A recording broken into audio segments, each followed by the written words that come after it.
Hello students, कसे आहात? आज आपण शिकणार आहे नीटसाठी आणि CETसाठी जो सगळ्यात इम्पॉर्टंट टॉपिक आहे, एक्सक्रीशन आणि ऑस्मोरेग्युलेशन.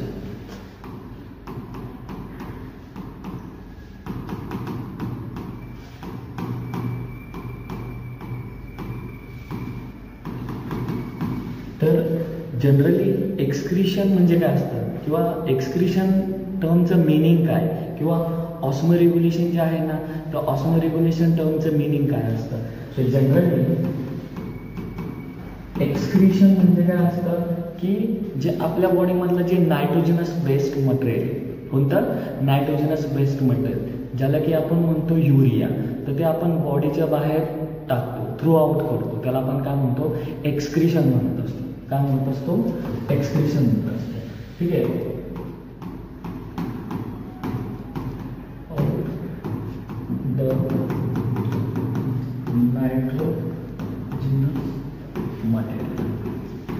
ठीक आहे. आपण काय करतो? जे नायट्रोजनस मटेरियल आहे त्याला काय करतो? बॉडीच्या बाहेर टाकतो, त्याला आपण काय म्हणतो? एक्सक्रीशन. ठीक आहे. याला काय म्हणतो आपण? एक्सक्रीशन म्हणत असतो. मग ह्या नायट्रोजनस जे मटेरियल आहे ह्याच्यामध्ये नक्की असतं तरी काय की ह्या नायट्रोजनस मटेरियलचं कंपोजिशन काय असतं? की आपण म्हणतो ठीक आहे की आपण युरिया युरिनच्या फॉर्ममध्ये बाहेर टाकतो. ठीक आहे. काय टाकतो? युरिया आपण काय करतो? युरिनच्या फॉर्ममध्ये काय टाकतो? बाहेर टाकत असतो.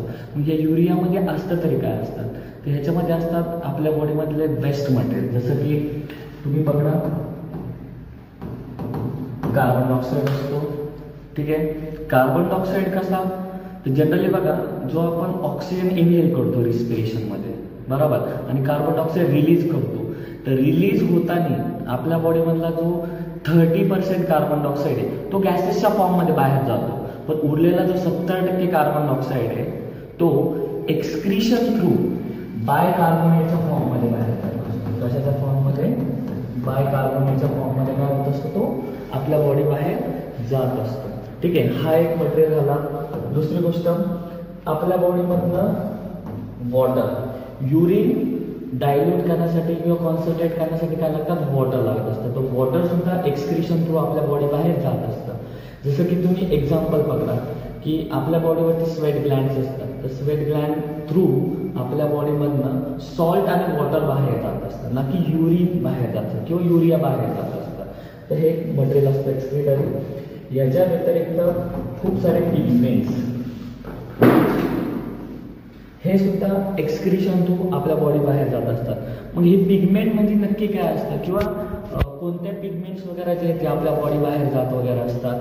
तर जर पिगमेंट म्हणायला गेलं तर आपल्या बॉडीमध्ये 2 वेस्ट पिगमेंट असतात किंवा 2 वेस्ट मटेरियल असलेले पिगमेंट असतात.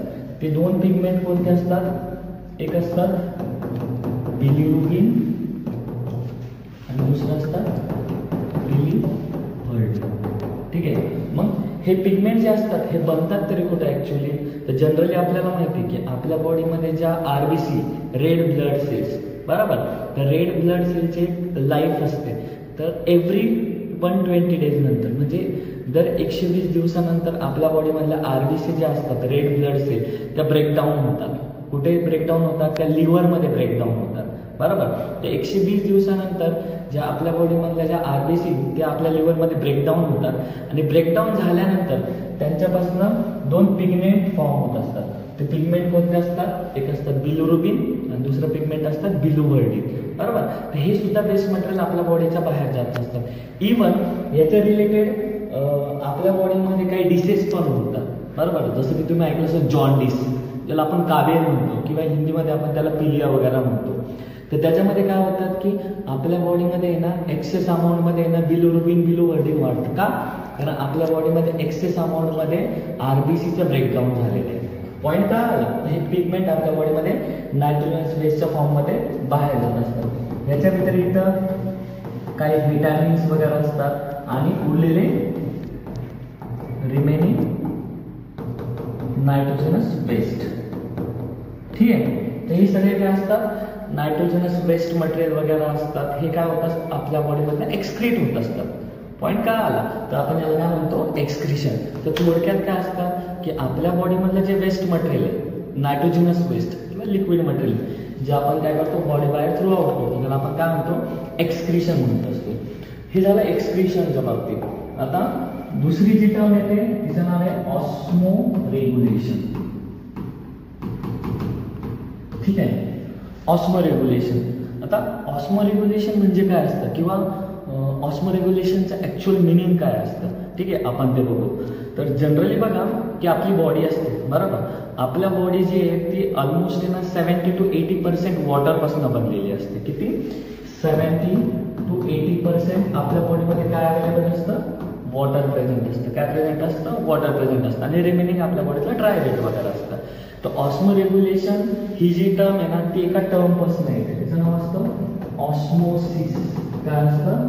ऑस्मोसिस. आता जनरली ऑस्मोसिस काय असतं? ऑस्मोसिस म्हणजे काय होतात की जे सॉल्वंट मॉलिक्यूल असतात. कोणते? Solvent molecule. आता सॉल्वंट मॉलिक्यूल काय असतात की माझ्याकडे एक सोल्युशन आहे. काय माझ्याकडे? समजा माझ्याकडे सोल्युशन. ठीक आहे, सोल्युशन दोन गोष्टींपासून बनतात. एक असतं सोल्यूट आणि दुसरं असतं सॉल्वंट. ठीक आहे, आता सोल्यूट आणि सॉल्वंट काय असतात? सॉल्वंट म्हणजे काय? जो सोल्युशन मध्ये सगळ्यात जास्त अमाऊंट मध्ये असतो त्याला आपण सॉल्वंट म्हणतो, आणि जो सगळ्यात कमी अमाऊंट मध्ये असतो त्याला काय म्हणतो? सोल्यूट म्हणतो. एक्झाम्पल पकडा की आपण सरबत बनवतो, कोणत्याही प्रकारचे सरबत बनवतो, त्याच्यामध्ये बघा सगळ्यात जास्त अमाऊंट मध्ये आपण पाणी घेतो, वॉटर, बरोबर. आणि खूप छोट्याशा क्वांटिटीमध्ये आपण त्याच्यामध्ये शुगर ऍड करतो. मग शुगर या ठिकाणी काय आलं? सोल्यूटचं खूप स्मॉल अमाऊंटमध्ये, आणि सॉल्वंट काय? वॉटर, जे जास्त अमाऊंटमध्ये. तर मग ऑस्मोसिसचं मिनिंग काय असतं की एखादा सॉल्वंट मॉलिक्यूल, कोणता? सॉल्वंट मॉलिक्यूल हायर कॉन्सन्ट्रेशन कडनं कुठं फ्लो होतो? लोअर कॉन्सन्ट्रेशन कडं. कुठे? हायर कॉन्सन्ट्रेशन कडनं कुठं फ्लो होतो? लोअर कॉन्सन्ट्रेशन कडे.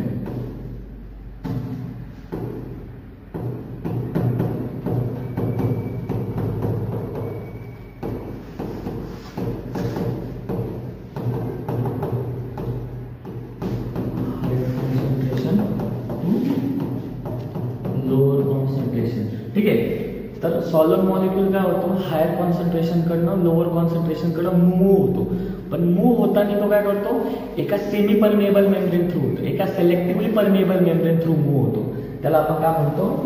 ऑस्मोसिस. काय म्हणतो आपण त्याला?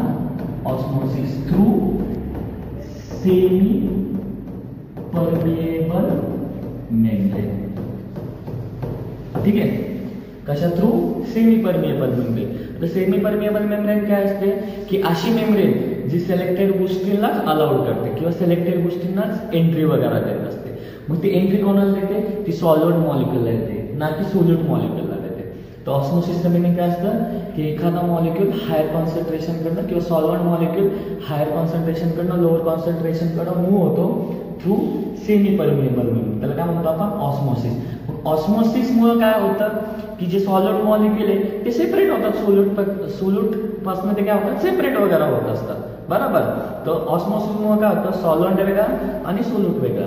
मग ऑस्मो रेग्युलेशन मध्ये पण तेच होतं. काय होतं की आपल्या बॉडीमधलं जे वॉटर आहे आणि दुसरे असतात मिनरल्स. मग मिनरल्स कोणते? सॉल्ट वगैरे, हे सगळ्या गोष्टी. तर आपल्या बॉडीमधलं वॉटर आणि मिनरल्स यांचं कॉन्सन्ट्रेशन मेंटेन करणं ऑस्मोसिस थ्रू. कशा थ्रू?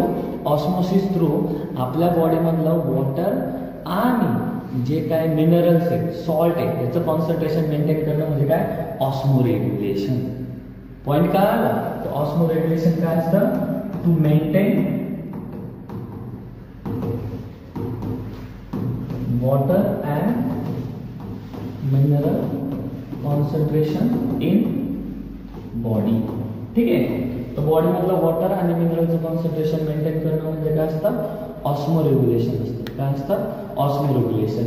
तर या दोन टर्म्स तुम्हाला कळाले असतील, खूप सोपे आहेत. एक्सक्रीशन म्हणजे काय? वेस्ट मटेरियल जे नायट्रोजन वेस्ट मटेरियल आहे जे बॉडी बाहेर थ्रू आउट करायचं. आणि ऑस्मो रेग्युलेशन सिम्पली काय असतं की आपल्या बॉडीमधलं वॉटर आणि मिनरल्स यांना बॅलन्स करायचं, बरोबर. समजा वॉटर आणि मिनरल जर आपल्या बॉडीमध्ये बॅलन्स नाही झाले तर काय होईल? तर ह्याच्यामुळं आपल्या किडनीमध्ये खूप वेगवेगळ्या प्रकारचे आजार होतात. फॉर एक्झाम्पल आपल्या बॉडीमध्ये किडनी स्टोन वगैरे होतो. किडनी स्टोन कशामुळे होतं? कारण आपल्या बॉडीमध्ये मिनरल जास्त झालेले आहे, वॉटर कमी झालेलं आहे, त्यामुळे आपल्या बॉडीमध्ये काय होतं?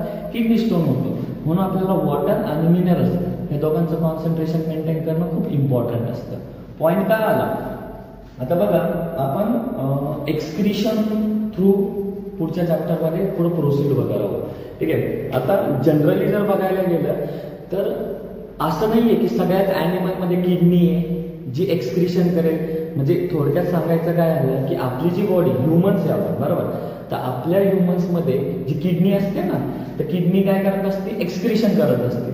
एक्सक्रिशन करते म्हणजे काय, जे आपल्या बॉडीमधले जे नायट्रोजनस वेस्ट मटेरियल जे आपल्या ब्लडमध्ये असतं, कुठे असतं, ब्लडमध्ये.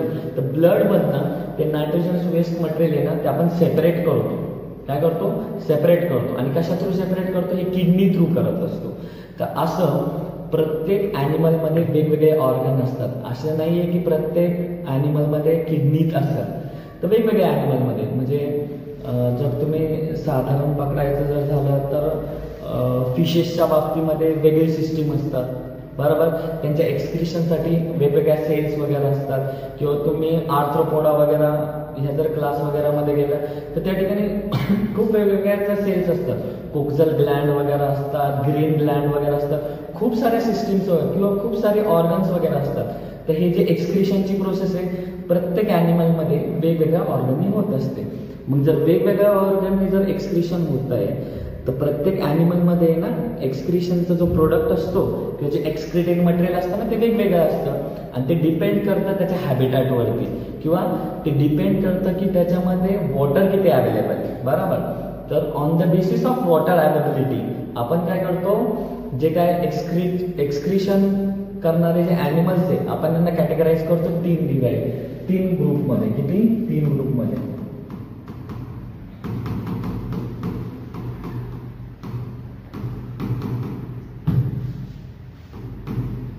ठीक आहे.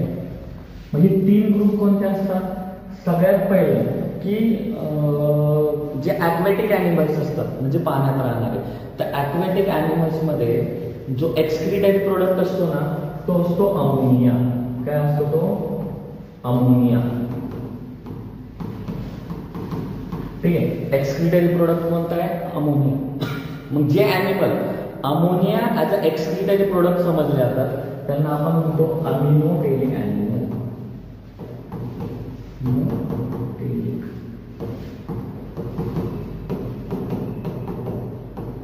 आपण त्यांना काय म्हणतो, अमिनोटेरिक ॲनिमल. मग अमिनोटेरिक ॲनिमल म्हणजे कोणते ॲनिमल, मोस्टली ते येतात ॲक्वॅटिक ॲक्वॅटिक ॲनिमल्स. कोण येतात ते, ॲक्वॅटिक ॲनिमल्स वगैरे येतात.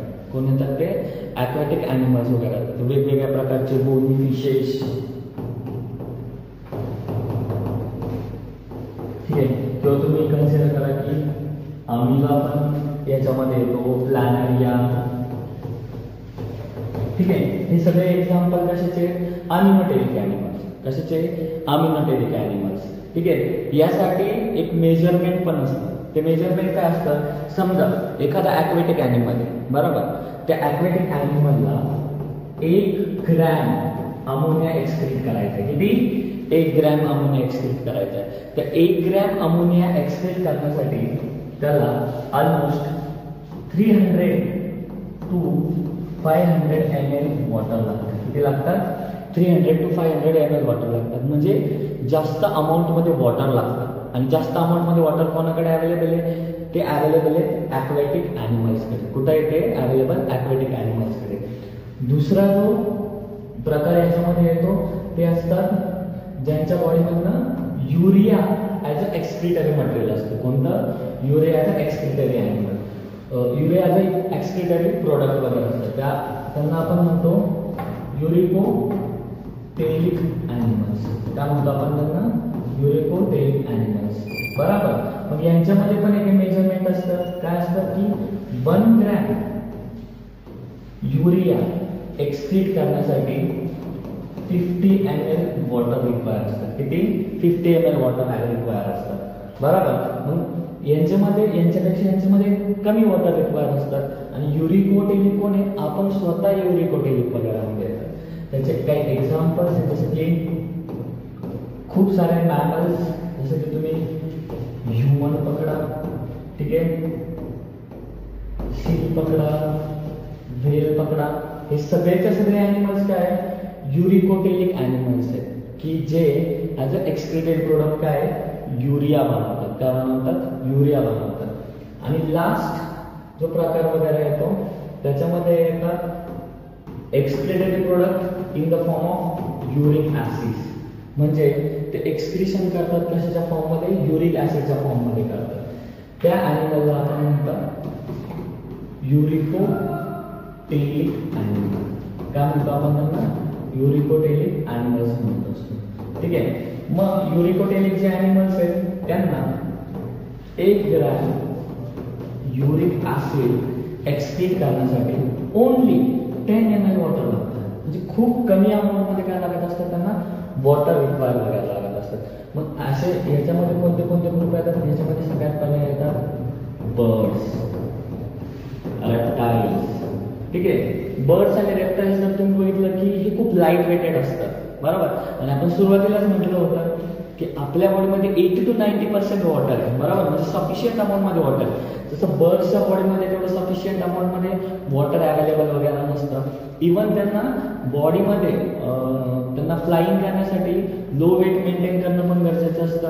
अशा कंडिशनमध्ये त्यांना खूप कमी वॉटर रिक्वायर असतात. काय? खूप कमी काय लागत असतं?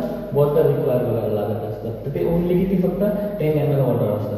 म्हणजे बघा आपण जे क्लासिफिकेशन करतोय ते कशाच्या बेसिसवरती की एखादा एक्सक्रिटेड प्रोडक्ट जर बॉडी बाहेर एक्सक्रीट करायचं असेल, बाहेर टाकायचं असेल तर त्यासाठी किती अमाऊंट ऑफ वॉटर रिक्वायर असतं.